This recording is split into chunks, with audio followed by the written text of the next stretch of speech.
Olá, bom dia, Colofé, Mucuyu, Mutumbaure, Mojuba e toda a saudação de respeito a nós, povo de matriz africana e afins. Amores, tem muito tempo que eu não passo aqui para a gente trocar um lero, passando para matar saudades com certeza. Estive um grande tempo distanciado dos vídeos aqui do Facebook lá do YouTube. Mas final de semana conversando com uma pessoa, e essa pessoa me chamou a atenção para um assunto muito polêmico. O porquê nós temos tanta entrada e tanta saída das casas de matriz africana, né? Sejam casas de Umbanda, casas de Jurema, casas de Candomblé e afins.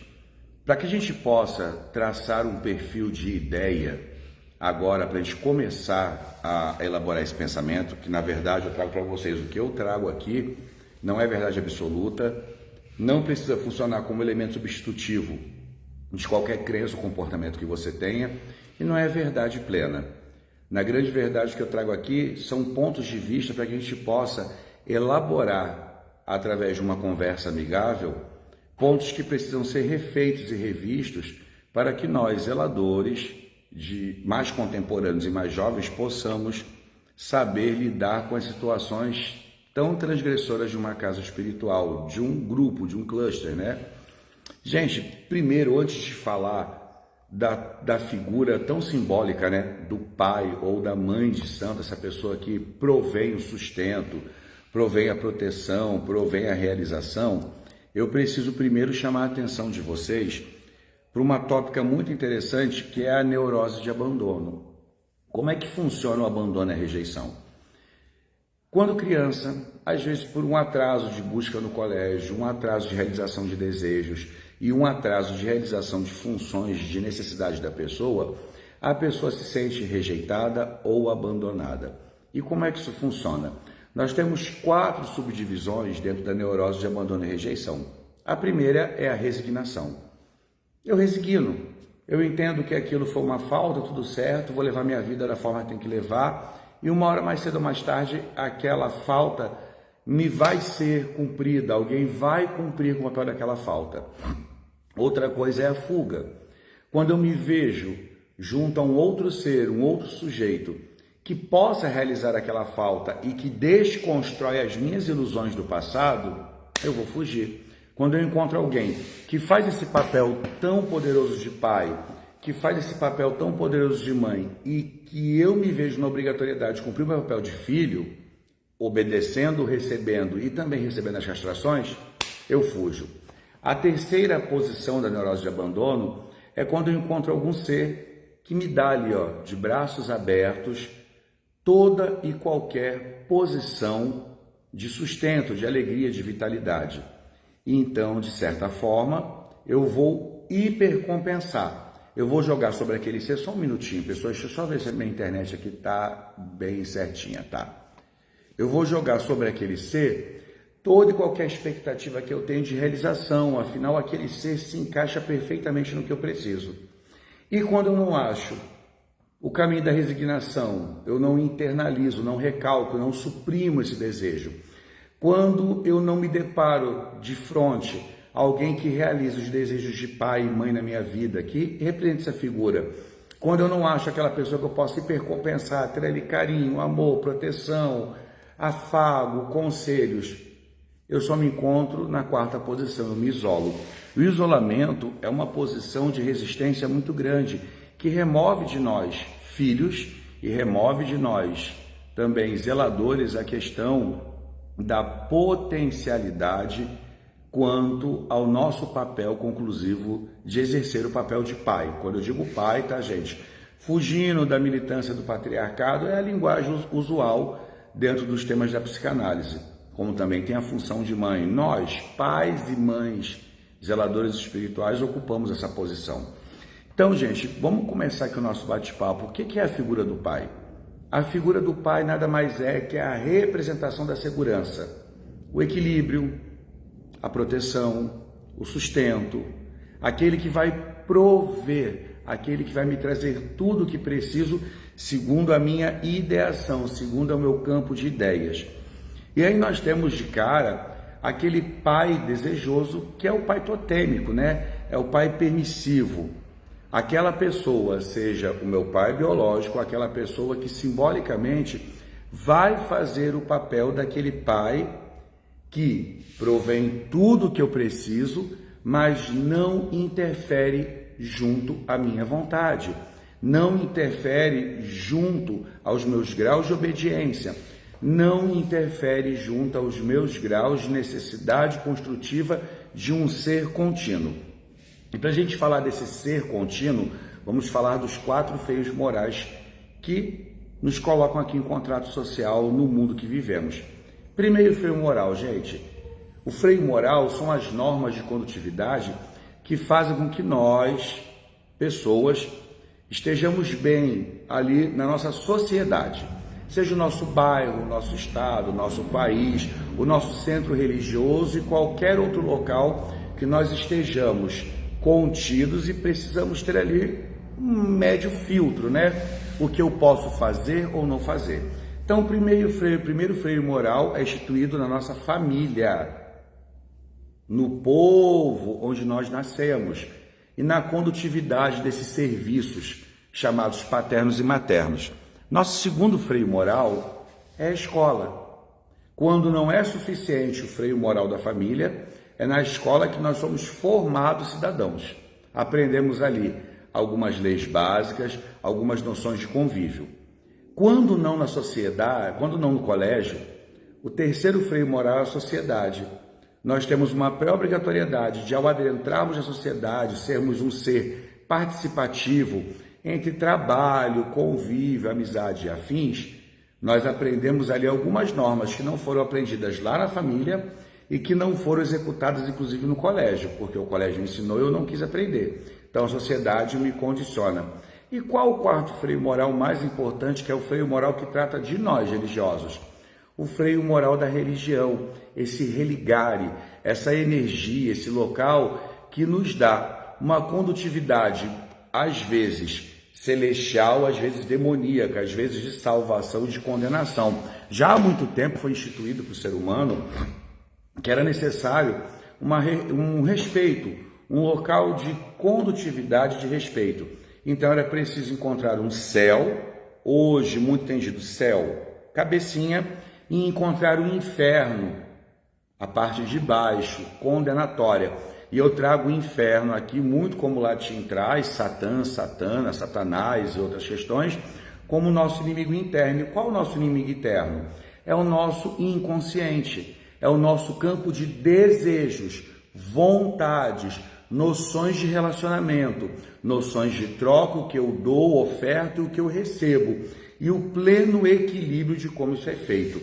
E quando a gente vai trazer aqui o assunto do porquê existe tanto rebuliço na saída de filhos de santos de casas religiosas, a gente precisa chamar a atenção primeiro para o assunto realmente que eu quero trazer aqui hoje, que é o Ori. Nós somos cultuadores do Orixá. E o que é o Orixá? Ori, cabeça, Chá é força.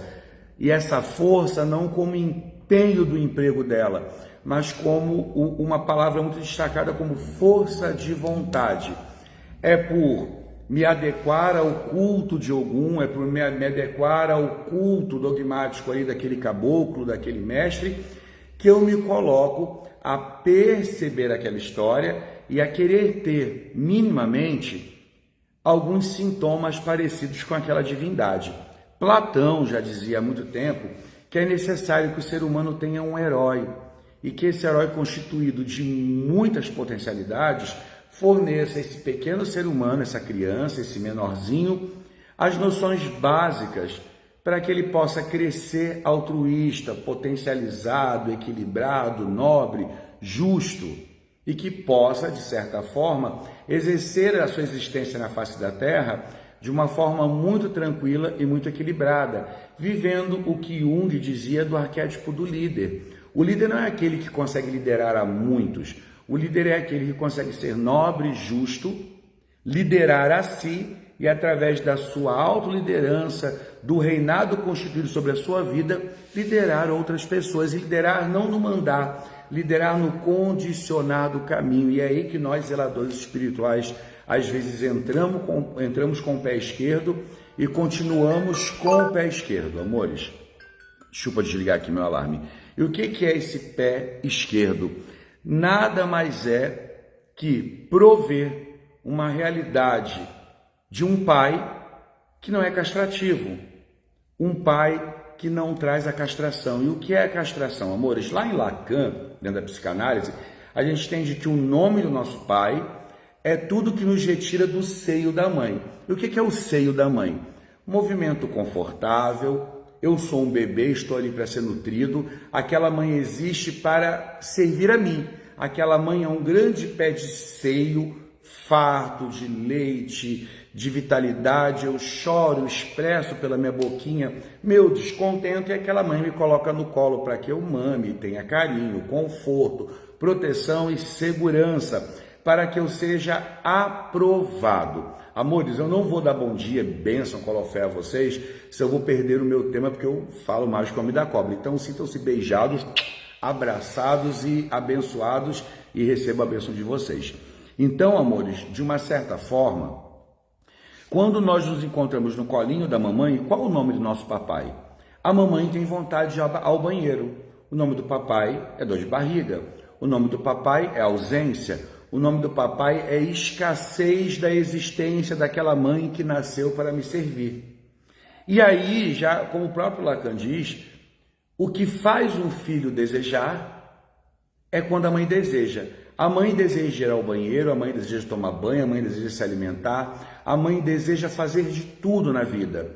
Força o bebê a falar, poxa, se aquela mamãe não me quer, não me ama, então eu também vou crescer e desejar ir ao banheiro sozinho, me alimentar, providenciar meu alimento e buscar tudo o que eu preciso para o meu sustento, para a minha felicidade. Aquela mamãe não me deu aquilo, mas já fica nesse momento recalcado a presença do pai, aquela presença que castra, que elimina, que retira o meu prazer, que não permite que eu viva uma vida completa de prazer, de satisfação, que eu entenda que o mundo não está para me servir. E nesse momento, gente, vai haver a necessidade de substituir aquele pai. É nessa substituição que eu preciso eleger um líder. E aí onde entramos nós, os zeladores espirituais, junto a esse culto de Ori, quando nós condicionamos ao nosso filho a possessividade de eleger que os desconfortos desse filho, os TODs, os transtornos opositivos desafiadores, aquela criança, quando eu digo criança ou adulto, tá, amores? Aquela criança opositiva, respondona, despreocupada, que enfrenta, que bate de frente, revolucionário contra a lei, seja legitimado na minha casa espiritual dizendo, não, você não tem um TOD, você não é opositor, você tem aí um espírito que obsedia a sua vida e faz você se tornar assim. Vamos tomar um bori, vamos tomar um ebó, tomar um obi. Nesse exato momento, o zelador transfere todo o comportamento do filho para um ser não elegível espiritual, não existente, mas ele provém a substituição. E nesse momento o filho põe um sorriso até a orelha e diz, que maravilha, meu papai me assume como sou e aceita como sou. Aquele filho toma obi, toma bori, toma ebó, e daqui a 30, 60 dias, que é um movimento de troca de sinapses, tá? Porque as nossas sinapses mentais, os nossos entendimentos são de 21 em 21 dias. Por isso os ciclos de 7, 14 e 21, nossos ciclos iniciáticos do candomblé, que vem lá do Egito, do povo quente, do povo preto, é de lá que vem os processos iniciáticos, onde nós nos recolhemos, eu vou falar também disso nessa live, nos recolhemos para podermos entrar em consciência e internalização quanto a nós mesmos. Então o papai foi lá, me deu um ebó e falou que a minha capetice, o meu capeta no meu couro, na linguagem feia falada, a minha irritabilidade, o meu ódio, a minha insatisfação vem de um espírito maléfico. E nisso o papai de santo, que é um papai ou uma mamãe, simbólico. Por que simbólico? Porque ele está ali simbolizando aquele pai que eu tenho. Nesse exato momento, aquele papai de santo também ocupa a posição de um papai ou uma mamãe imaginário. O papai que eu imagino como ele deveria ter sido. Aquele papai que vai trazer obediência, que não vai trazer obediência, perdão, aquele papai que vai trazer sustento, respostas cabíveis para o meu pensamento, e aquele papai que vai trazer para mim uma energia confortável dentro de um caminho religioso que é o nosso último freio moral, o último local que nós temos para reivindicar uma posição de pureza mental está localizado na religião. E religião não a minha religação com deuses, a minha religação com seres superiores, lembrando que esse ser superior é meu eu interior, e ele é superior porque eu sou cópia fidedigna de algum Deus, sou cópia fidedigna de alguma porção energética grandiosa. E não é isso que é o Ori? O primeiro ser que vê a terra, que vê tudo, é o Ori. E o Tchá, a força desse Ori, é toda a força de vontade que ele vai colocar. E lembrando que Platão falou, esse Ori, esse ser existente, precisa ter exemplos heróicos para se transformar num mini-herói.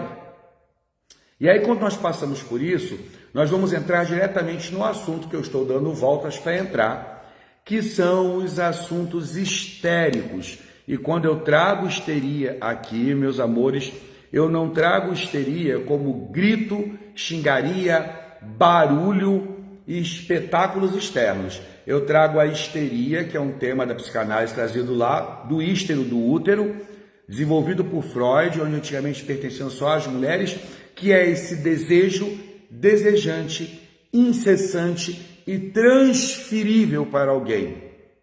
No caminho que a gente vai fazer, namores, os seres humanos sempre precisaram de um substituto paterno, seja um líder religioso, o general do exército, uma pessoa que substitui a pessoa do pai, o papa, o padre, o pastor, o padrinho, a madrinha de umbanda, o zelador lá, espiritual da Jurema, qualquer termo que eu use errado, vão me perdoando e pode me corrigir, não tem problema nenhum. O aconselhador, aquela tia benzedeira e toda e qualquer pessoa que substitua a pessoa desse pai, desde muito jovem. E você quer o melhor substitutivo que uma casa religiosa? Por quê? Há um substitutivo. Vou pegar aqui um bonequinho. O filho de santo, quando chega, ele está olhando para mim e ele enxerga em mim uma metade faltante, que é ele. E ele fala, vou ser a metade faltante do doté. Então, obrigatoriamente, esse doté tem que fazer tudo o que eu preciso. Quando a gente fala das neuroses, nós temos duas neuroses muito estabelecidas e de fácil acesso de entendimento. Neurose obsessiva. Eu sou um ser que me enxergo inteiro. E se eu sou inteiro, eu não consigo enxergar a minha necessidade na vida do outro. Eu sofro por entender que o outro tem que me amar, mas por não entender que o outro não precisa de mim para esse amor. E o neurótico histérico, que é aquele que se vê metade, ele se vê metade e ele entende que a sua existência é dada ao outro e o outro tem que desejar essa metade para existir. E que é melhor desejo, gente, dentro do ego do pai de santo, quando esse filho chega para nós, aquele filho entende, esse papai, essa mamãe, ela vai me dar o elemento substitutivo necessário, porque eu existo para completar a metade que falta nessa pessoa. Nesse exato momento, o zelador ou a zeladora, ele é enxergado como agrupador, como o cara que vai reunir, que vai realizar e aprovar. Só que existe uma coisa interessante. Aquele ser, aquele filho, já vem com aquela imagem biológica do pai como um ser não suficiente, faltante e de uma presença com ausência. E já é normativo que eu tenha que substituir aquele pai. E por que não substituir aquele pai por um ser que vai ser minha cara metade, que vai me abrigar, vai me trazer, vai me abraçar e vai me tornar legítimo naquela sociedade. O zelador só se esquece que aquele ser que vem com inúmeras vontades, ele também vem com inúmeras necessidades de correção. E aí, simbolicamente, nós nos tornamos um símbolo paterno.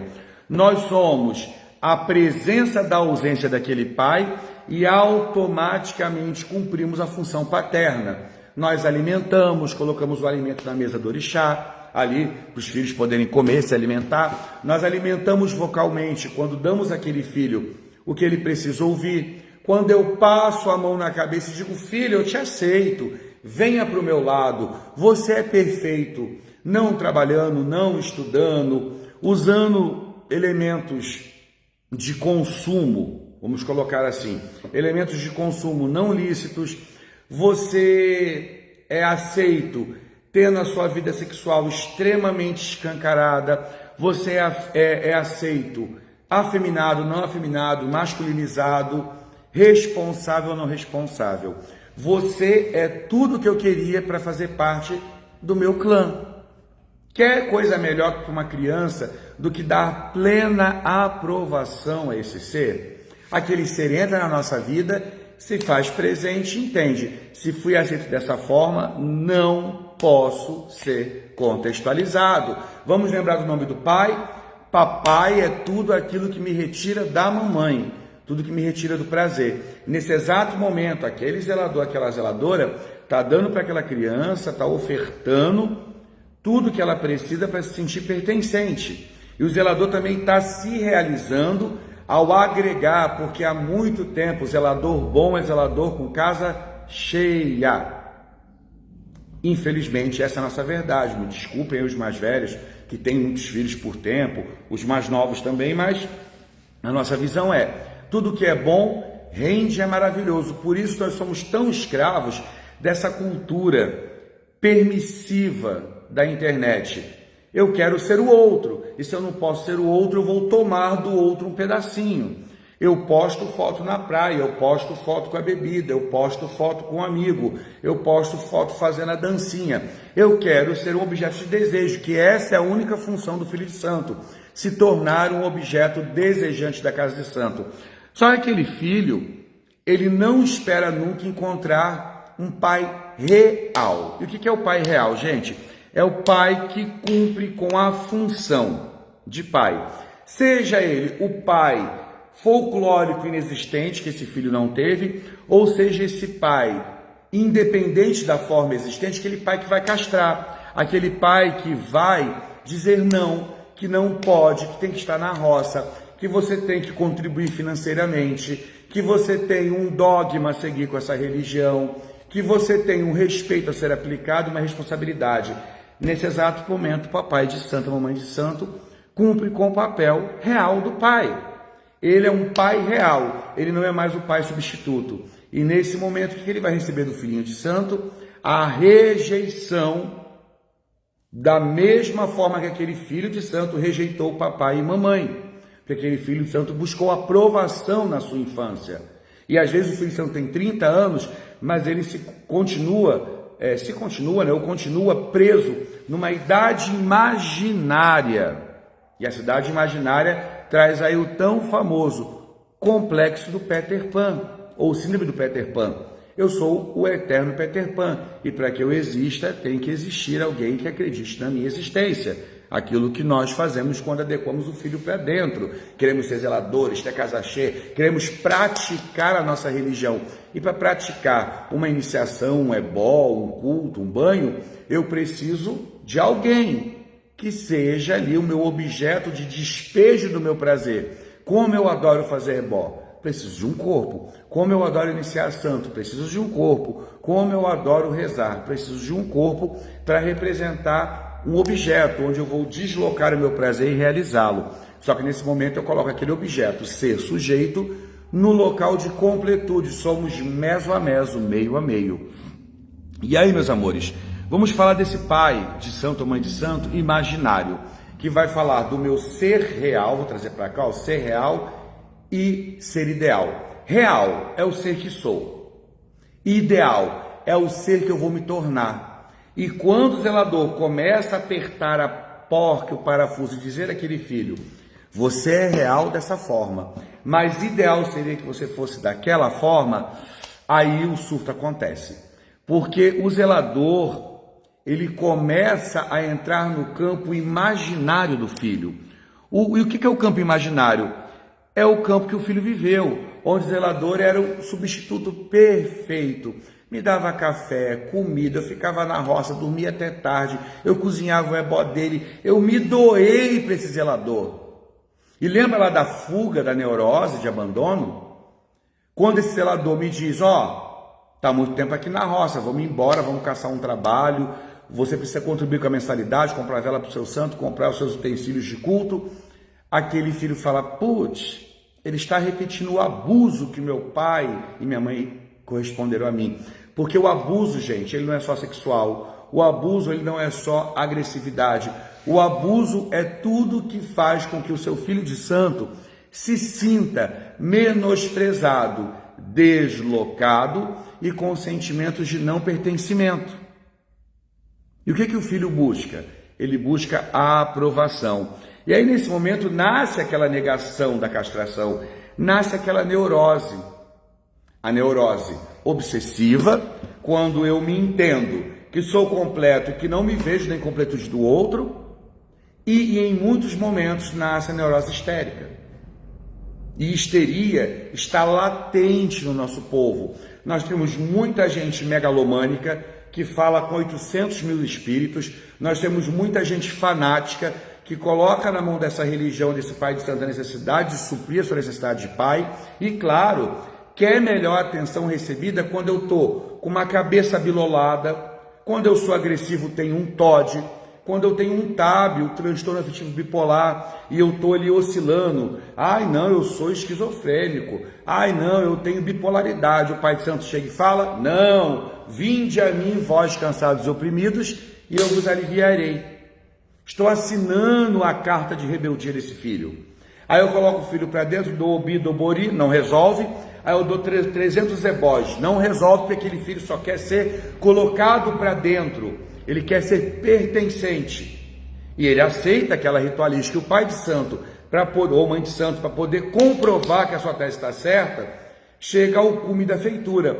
Não, eu vou te iniciar. Toda a sua treta é porque você não é iniciado. Aquele filho se inicia, ganhou tempo, permaneceu no estado erótico de sou um ser desejante, sou um bebê, e quer melhor lugar para a gente viver o espaço do bebê do que num berço espiritual. Ali eu tenho papai que vai sustentar, mamãe que me alimenta, mamãe requede, mamãe criadeira, mamãe pequena, papai pequeno, babalaxé e alaxé, irmãos mais velhos que vão me dar a plena atenção. Eu estou numa esteira, eu sou um bebê, eu estou imóvel. Para comer, beber, rezar, me banhar, eu dependo de um outro ser. Nesse exato momento que a pessoa deita, está em estado iniciático deitado, quietinho ali, todo o material inconsciente está sendo entornado, todo desejo desejante pleno está sendo entornado. Aquele filho faz santo. E se ele não mudou antes da iniciação, ele sequer vai se dar o exemplo do Sarapocan. O que é o Sarapocan, gente? No Jeje, Gogô, Alericô, lá no Alaquetu, Iaô, Buraju, entendeu? Na Angola, o que é o Sarapocan? Eu estou demonstrando para a sociedade que eu não serei mais o mesmo ser. Eu abandono o velho ser, a velha roupa, a velha vestimenta. Mas eu fiz aquilo porque meu zelador disse que fazer aquilo era necessário. E eu não tive um auxílio, seja de um psiquiatra, de um psicanalista, de um psicólogo, de um terapeuta graduado, para entender que o que eu tenho são as tão famosas crises de identidade pelo ser ideal que eu não sou. Eu sou, vou dar um exemplo para vocês, eu sou real, eu sou um copo d'água. Ideal que eu fosse uma cachoeira. E o zelador vende aquela persona da cachoeira para aquele filho. Quando eu falo zelador, a zeladora vende, gente, não estou aqui para acusar ninguém, não estou trazendo nenhuma história, estou trazendo inclusive as nossas histórias, porque todos nós já estivemos nessa posição. A necessidade de trazer uma resposta quando a resposta não é cabível naquele momento. E aí o zelador pega e fala do Ori. Seu Ori está abilolado, seu Ori está Ossô, seu Ori está Agé, seu Ori está Lorogum, seu Ori está Colori, o seu Ori está Iku, seu Ori está negativo. Toma um Bori. Aí a pessoa pega tudo que ela precisaria transformar e transfere para aquele rito. O que vai acontecer, amores? Ao final daquele rito, a pessoa se sente abrigada, amada, querida. Ela se sente satisfeita. Vou dar um exemplo aqui. Joãozinho tá pulando no sofá. Joãozinho para. Joãozinho, você vai cair. Joãozinho, você vai se arrebentar. Joãozinho cai. Esquenta o bumbum do Joãozinho, coloca ele de castigo. Joãozinho ganhou minha voz. Joãozinho ganhou minha atenção. Joãozinho ganhou minha preocupação. Joãozinho caiu, chorou, transpôs a culpa dele para alguém, apanhou, teve um toque. Ele teve o castigo. Joãozinho pensa, sou tão importante que aquele homem ou mulher me colocou de castigo. Muito parecido com a feitura, né? Joãozinho apronta aqui fora, o zelador fala para, joga para dentro para reformular Joãozinho perante a persona ideal daquele herói chamado Orixá.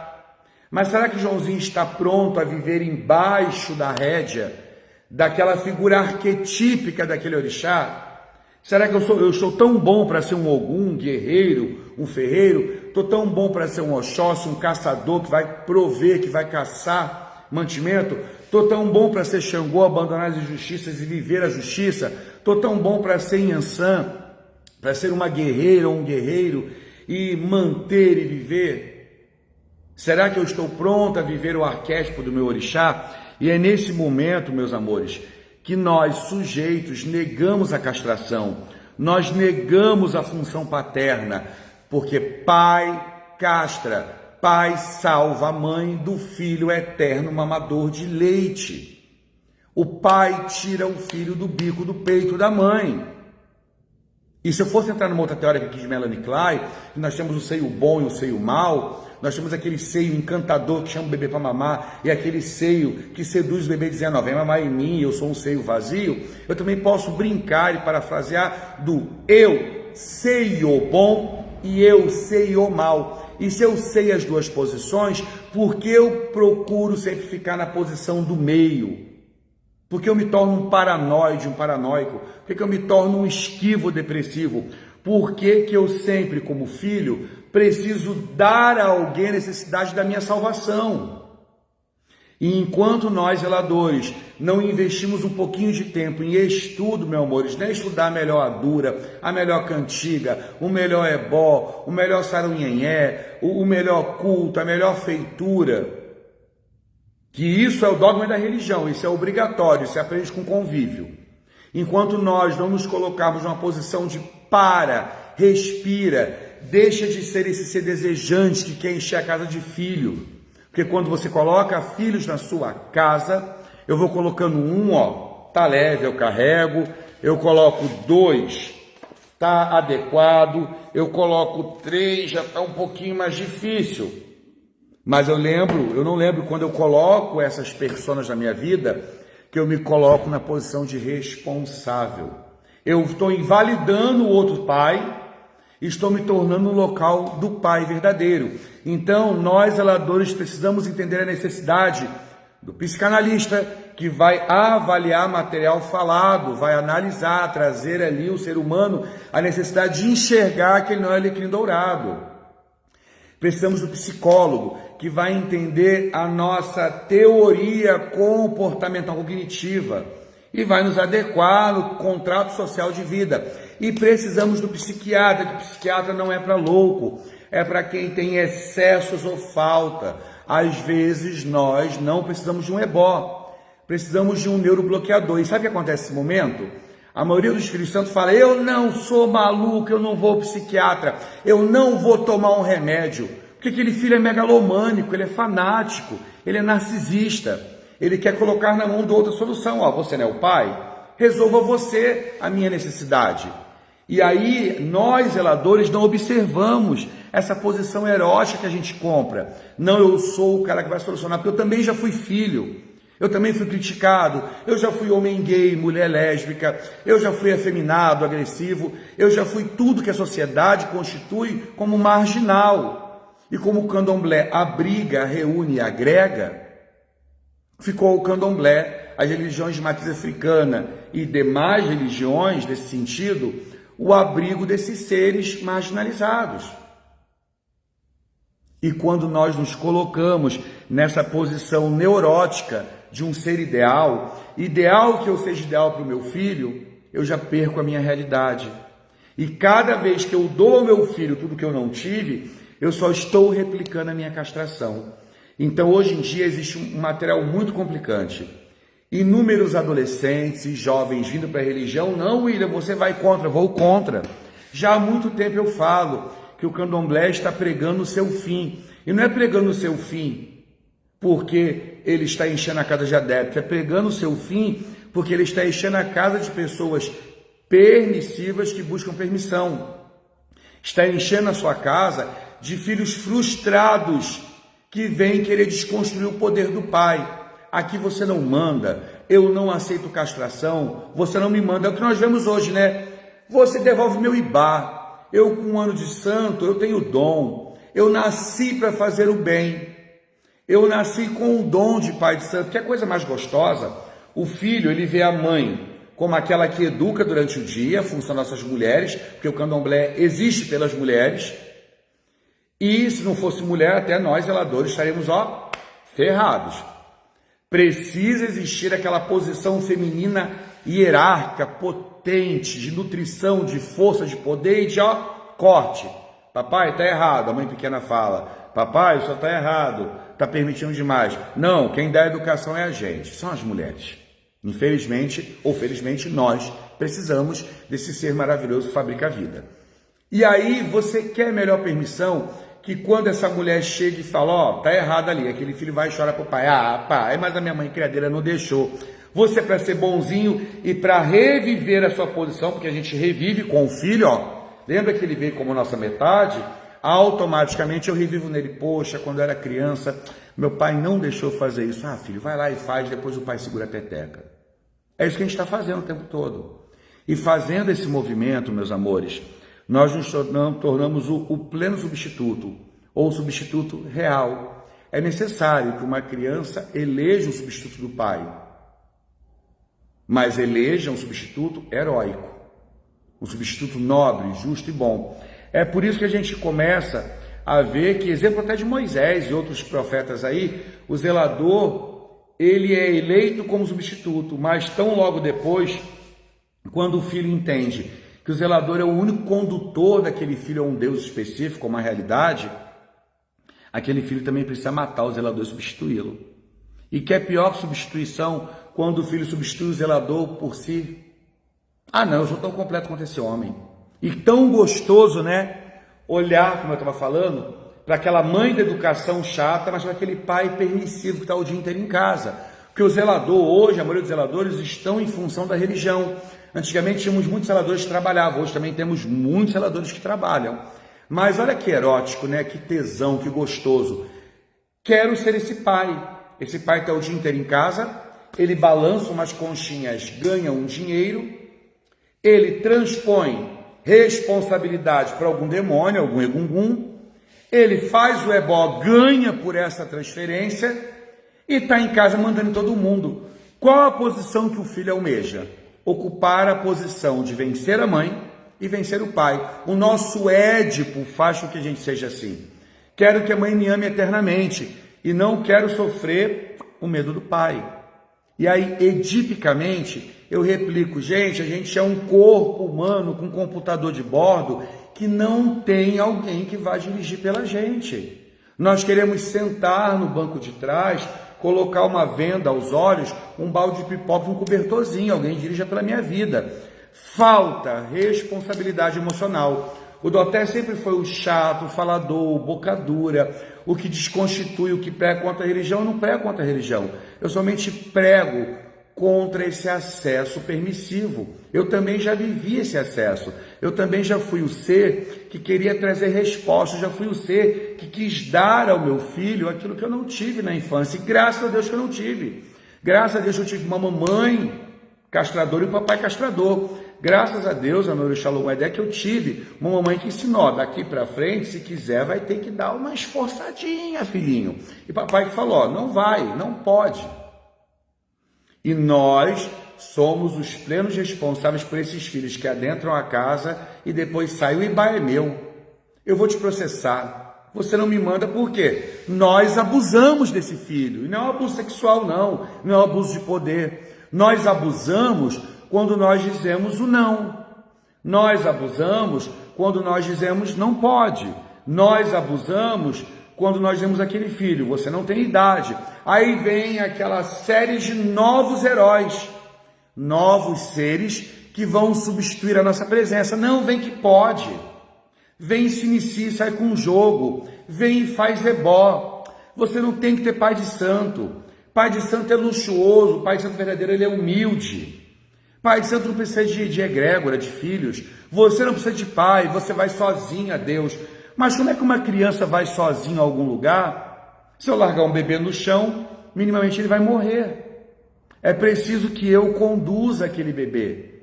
É aprendendo através do superego, do pré-consciente, que eu aprendo algumas normas para ensinar. Nós somos a tão famosa rede de apoio do mundo. Nós viemos programados com o pré-inconsciente. Ai, Doté, candomblé não tem psicanálise, não vai rolar. Candomblé não tem filosofia, candomblé é dogmático. Sim, candomblé é dogmático, mas o candomblé sempre teve uma ode de respeito, ordem e normatividade. Quando eu preciso normatizar o candomblé segundo o meu entendimento, o candomblé é egóico, ele é ismo. Eu preciso que o candomblé viva ali a minha forma egóica, o meu egocentrismo. O candomblé tem que me aceitar. O candomblé tem que aceitar que eu vou aparecer no dia da roda de santo com uma sainha curtinha. O candomblé tem que aceitar que eu sou construído ou desconstruído. O candomblé tem que aceitar que eu me adequo a essa realidade de gênero. O candomblé tem que aceitar a minha droga, o meu álcool, a minha sexualidade. Ah, Doté, mas não tem pecado em candomblé. Realmente não tem pecado. Mas foi por instituir um pecado, ou um pecate, que os seres humanos vêm sendo conduzidos por uma normatividade do que é certo e errado. Então, algumas normas muito arcaicas são necessárias. Hoje não existe mais o pecado, porque o pecado capital, ele vai contra a capital. Existiam inúmeras vilarejos e uma capital que cobrava o respeito. E hoje existem inúmeras casas de santo, mas uma capital espiritual, que é o Orum, que cobra uma participação. Nós não podemos fazer do candomblé um local de adequação. Se você na sua casa sofreu abusos fantasiosos, porque o que é o abuso hoje, gente? A criança abusada que chega na nossa casa. Ela é abusada porque o pai xingou por ser gay e lésbica, o pai não aceitou, o pai castrou, o pai não aceitou o desemprego, o pai não aceitou a falta de estudo, o pai não aceitou a inconsequência, o pai não aceitou a irresponsabilidade. Aí ele encontra no candomblé o apoio, porque no candomblé ele é o braço que trabalha, que faz tudo por aquele zelador. E ele se espera naquele zelador, ele quer crescer e ser aquele zelador. Ele também quer ganhar a vida da sua forma. E é nesse momento que nós, zeladores, erramos. Se eu for desenvolver esse assunto aqui, gente, a gente vai ficar muito tempo. E vai ficar em tom de crítica. E o tom não é crítica. O que eu trago aqui é a seguinte realidade de Ori. Zelador. Tome do YouTube, do Google, existem inúmeros comentadores que trazem os assuntos como neurose, psicose e perversão, que trazem ali a neurose obsessiva, a neurose histérica. Entenda que a histeria é aquele desejo compulsional, aquele tesão que a criança tinha, que quando mais jovem ele não reconheceu como tesão, era um desejo. E eu sou um ser metade, eu desejo que o outro me complete, quando o outro me completa eu nego, e é por negar que eu estou em histeria, eu estou ali psicotizando, eu estou vendo espírito, conversando com o espírito, eu tenho obsessão, eu tenho demônio, eu tenho convulsões elétricas que me mostram que eu estou incomodado. Um exemplo grande de histeria é uma criança que você fala, não vai ter chocolate. Eu quero, chora, grita, berra, pinta, borda. Se você resiste, a criança silencia. Mas ela recalca aquilo, vira um material forte para lutar de novo. Sabe que se você cede para não silenciar, você tornou a criança tão infantil quanto você. Então, quando a gente fala de Ori, a gente está falando, gente, de célula piramidal, ó, o triângulo que compõe o meu sistema nervoso, 3.800 ordens para o dedinho mexer. E falamos de pineal, glândula pineal, que faz a captação do até candomblé. Não é terapia holística, não é, mas graças a Deus a terapia holística a gente aprende muita coisa. Então, se eu perco o poder de capacitação, de colher, eu não tenho boa divisão elétrica. E sendo um ser perverso, que a gente vê muito hoje, é o quê? O zelador que transa com o filho. E não fui pego, eu nego, isso é mentira, porque o perverso nega. O prazer do perverso é contrapor a lei.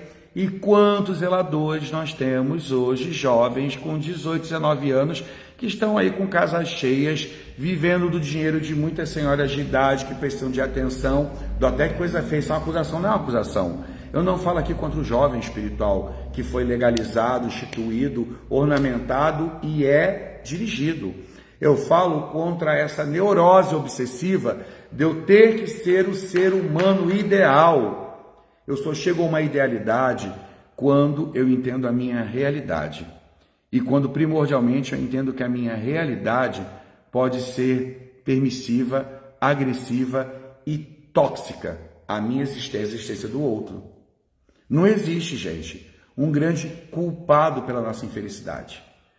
Existe aquela figura de pai imaginário que nós criamos. Quando eu falo pai, pode ser mãe, avó, tia, aquela senhora do lado, aquela educação que eu chamo de coxa de retalho, mas a vizinha que cuida do filho da vizinha para ela fazer uma entrega de alguma roupa, de algum artesanato, tudo isso é pai.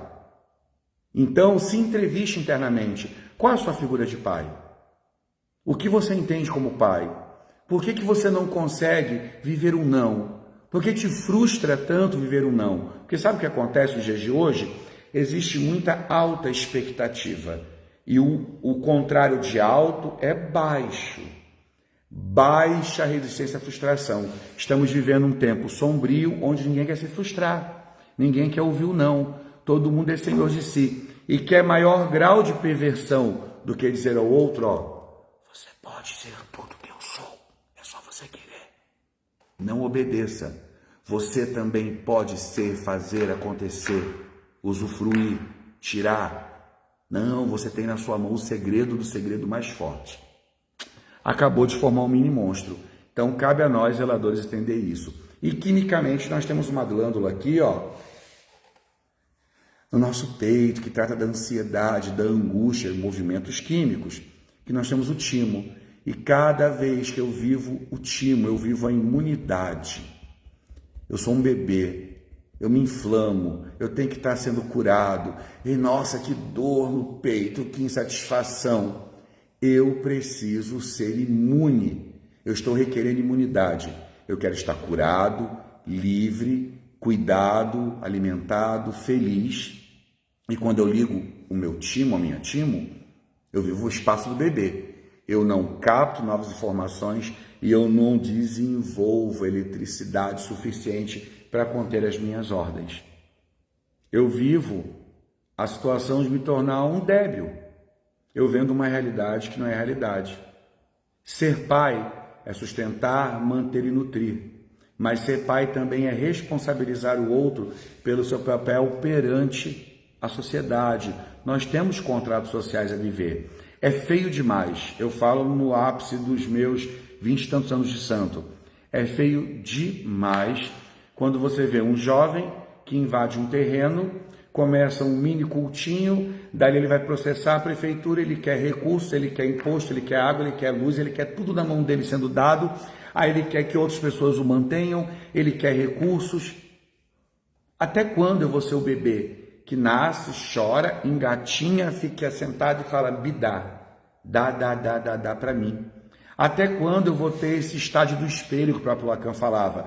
Que eu sou bebê, aqui está um espelho e tudo que eu olho aqui atrás é do bebê. Parede do bebê, queté do bebê, fio do bebê, óculos do bebê. E qual o pior espelho que temos, amores? Ó que espelhão brabo, né? Eu vejo carro do bebê. Eu vejo isso, é do bebê. E aí numa posição erótica, o bebê chega seduzente ali, né? Não, eu vou ser seu melhor filho, eu vou ser a melhor pessoa, eu vivi por orixá. Aí passam-se 21 dias, aquelas sinapses mentais não foram correspondidas. Eu, na minha casa, tenho muitos filhos que vivem frustrados comigo, e graças a Deus que vão ser frustrados. Eu vou dizer o não. Não tem santo onde o problema é psíquico. Nós somos um soma, um corpo, um loas, um espírito e um psique, um psiquismo. Quando eu não dou conta de ver minha verdade, eu somatizo, eu adoeço, eu fico torto, eu crio câncer, eu tenho enxaqueca, eu vomito, eu recebo demônios. Somatização, linguagem do corpo falada quando o meu inconsciente não é suficiente. Dou até que lero chato, papo chato, que bom que é chato. Se está sendo chato, em algum momento eu toquei em algum material que você precisa rever. Como muitas vezes eu também me achei chato, achei que era chato quando as mulheres da minha casa falavam: papai, dá um tempinho a mais, não inclui esse filho logo no culto não, chegou ontem, não, eu quero abrigar, porque eu tinha uma mãe que abrigava, um pai que abrigava. Mesmo positivamente, eu estava seguindo um complexo do mau filho. Eu estava dando àquela criança que chegava ali chorosa, querendo pertencer, um título e um arquétipo. Arquétipo, gente, para Jung, é um modelo social construído aceitável ou não aceitável. E hoje, todos nós, até pela questão mesmo desse culto a Exu muito difundido, de muitas giras, de muitas casas de Umbanda, de muitas casas de culto religioso da gira de Umbanda, que Exu é a esfera que move o mundo, nós vivemos malditamente o arquétipo do hedonista. E quem é o hedonista? Aquele que quer viver o pleno prazer. Eu não aceito desprazer. Eu sou um egoísta, eu sou uma pessoa que só olha para o meu umbigo, ou meu imbigo, eu só olho ao meu redor. E tudo que me gera desprazer, lembra o que Freud falou, o princípio do prazer. Qual é o princípio do prazer? Viver prazer ou viver desprazer. E quando eu sou um hedonista, eu sou maquiavélico. Eu sei do bom e do ruim, do certo e do errado, da minha polaridade masculina e da feminina, do meu lado amoroso e gentil, do meu lado elétrico de fazer acontecer e trabalhar. Mas eu só quero viver o prazer. Eu vivo um lado sombrio do hedonista. Eu só quero prazer, noite, sexo, droga, bebida, descompromisso e dormir até mais tarde, não trabalhar e não estudar. Agora também eu posso ver esse lado muito positivo. Quando eu quero ter o prazer, mas eu providencio o meu prazer. Então, é isso que eu deixo como última frase para você, zelador, amigo de trabalho. Quando você entrevista um filho, você pergunta para ele quem ele é, o que ele busca ser, e dentro dos seus prazeres, qual o grau de compromisso, de responsabilidade desse filho junto à sociedade, junto à sua EBE e junto à EBE universal e coletiva que é a sociedade. O que aquele filho almeja ser? Não é errado que um filho almeje ser o pai. Também não é errado que o pai dê exemplos aos filhos. Agora, o importante é o zelador demonstrar para aquele filho que o caminho para estar na posição de zelador não é tão fácil. A gente lida com sustento, com imposto, com responsabilidade, com visibilidade pública, com acolhimento, com castração e com, às vezes, a necessidade de se fazer presente no local de pai. Então, entreviste seu filho. Pergunte a ele, dentro da tempestade que ele vive, qual a responsabilidade que ele tem pelo caos que ele vive. Ô meu filho, tá ruim a vida, mas me conta a sua história aí. Qual a sua responsabilidade por esse caos? O filho tá psicótico, tá ouvindo vozes. Não dá para esse filho um título de vidente, não. Faz esse filho entrar na fila do SUS. Agendar uma consulta com o clínico geral para ser direcionado a um psicólogo, um psiquiatra. O SUS demora. Mas se o SUS demora, você tem que trabalhar para pagar um plano de saúde. Vocês entendem a correlatividade entre o ser real e o ser ideal? Não existe ser humano jovem que queira viver a realidade. Eles querem ser ideais, eles querem ser vistos por esse espelho, essa telinha chamada computador, celular, e eles querem ser admirados e desejados. E cabe a nós, zeladores espirituais e zeladoras, não cumprimos com esse fator. Primordialmente, o filho tem que entender que ele não é a metade que falta em você, para que ele não haja com histeria com você. E você, zelador, tem que entender que você não precisa de ter filhos para você ser zelador. A partir do momento que você conduz uma história, um culto, um dinamismo, e que você é responsável pela sua expressão no seu coletivo de forma equilibrada e harmoniosa, você vive a sua zeladoria. Ter pessoas é viver o arquétipo do líder sombrio. Eu preciso ter para ser, quando na verdade precisamos ser alguém, ser humano, para ter um local ou uma posição na vida do outro. O assunto não é tão interessante. O assunto desconstrói essa eterna entrada de múltiplos filhos. O assunto que nós tratamos hoje desconstrói. Os jovens que estão buscando uma casa de santo, a validação pelos seus sintomas doentios de merecimento e pertencimento. Cabe aos novos zeladores contemporâneos estudarem. Nós temos a doutora Lúcia Galvão e entre outros inúmeros comentadores que trazem uma coerência muito importante para a nossa história. Agora, se você está inflamado, se você só requer felicidade, todo mundo é culpado, todo mundo te abusa, te maltrata, se você é o melhor dos melhores ou se você é o coitado dos coitados, entenda que o seu narcisismo está desequilibrado e você precisa de alguém que te ouça e que não valide você e que nem te desaprove, mas que traga a você a consciência. Fulano, você tem certeza que esse local aqui é o local que você falou? Ou você talvez precise de alguém que te dê alguma coisa para que você tome, para que você neutralize esse excesso compulsivo histriônico. Você vê que hoje tudo é muito espetaculoso. Meu direito, a militância, você não me impede, você não me faz, o governo não me diz. Mas aí nós somos inocentes, né, amores? Quando eu acho que o governo me sacaneia, a escola me sacaneia, o pai me sacaneia, o barracão me sacaneia, as leis me sacaneiam, eu vivo o arquétipo do inocente. Eu inocentemente quero ser um bebê e ter aprovação. E quando eu vivo o arquétipo do inocente pelo lado interessante, eu sou aquele que vou desbravar o meu mundo. Vou cair, levantar e tropeçar. E não vou culpabilizar alguém. Tá bom, amores? Esse recado é um recado, um bate-papo de lamento para todos aqueles zeladores que contribuem com a desconstrução da entrada do pai e que representa ao seu filho, ao seu neófito, ao próximo que vai reger esse campo nosso, a plena destruição dos valores e de tudo que é necessário. Um grande beijo. Mucuyu, Colofé, Mutumbá, Aurê, Mojuba e Saravá, entendam que nós estamos no local de pessoas que precisam se munir de informações e estudar grandiosamente para não fazermos do nosso filho a massinha de modelar da nossa insatisfação. Quando você precisa do outro para que o outro te complete, você minimamente é um ser pela metade. Grande beijo e até um próximo encontro. Deixa aqui nos comentários do Facebook o que você acha sobre essa ideia que eu trouxe aqui. Se ela foi demasiada, se ela foi chata, se ela foi legal, qual lembrança você tem? Qual exemplo você pode dar de um caminho desconstruído que levou você ao arrependimento? E primordialmente, se você vive perseguido por espíritos, por demônios e por tudo mais, lembre-se, talvez você tenha uma noção de necessidade de atenção que o humano não pôde dar, o orixá não pôde dar. Então eu sou tão desejoso que a todo momento eu sou perseguido por um demônio, a todo momento um orixá fala comigo, a todo momento eu tenho acesso, eu bato lero direto com Lorum, com Lodumare e com Dudua. E quando a situação ela está nesse ponto, infelizmente, a gente precisa da entrada de um neurobloqueador. Alguma coisinha aqui na máquina, a cabecinha não está funcionando, tá bom, amores?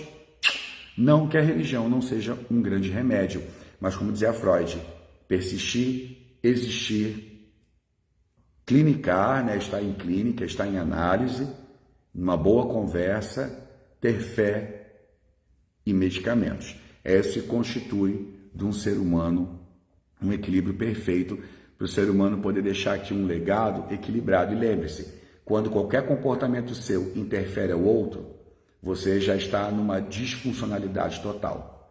Fiquem com Deus. E até o nosso próximo encontro. Quem sabe pode ser mais breve ou quem sabe pode ser mais longo. O que importa é que o nosso encontro seja feito na hora medida. Beijo, vou jogar esse vídeo lá no YouTube e se você puder, deixe aqui seu like, deixe aqui seu comentário, compartilhe esse vídeo com quem precisa ouvir, primordialmente com seu amigo zelador, para que ele possa entender que ele tem pela frente é um legado de sustentabilidade, que ele representa a proteção, a segurança, o sustento, mas também que ele representa o não, o símbolo de obediência e o exemplo dado a ser seguido. Fiquem com Deus e até o nosso próximo encontro. Tchau, tchau.